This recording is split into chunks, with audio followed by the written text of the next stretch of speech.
Moruga, također izuzetno ljuta paprika, od 850 do 1.000.000 skovila ljutine, izuzetno rodna, lako za meće, plodovi prisutni svugde, izuzetan odnos između plodove i listne mase. Plodovi su krupni, blago naborani,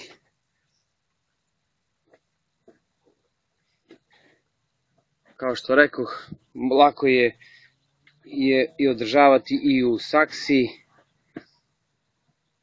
lako za meće i lako održavanje jer je aklimatizovana na naše uslove. Treba imati u kolekciji.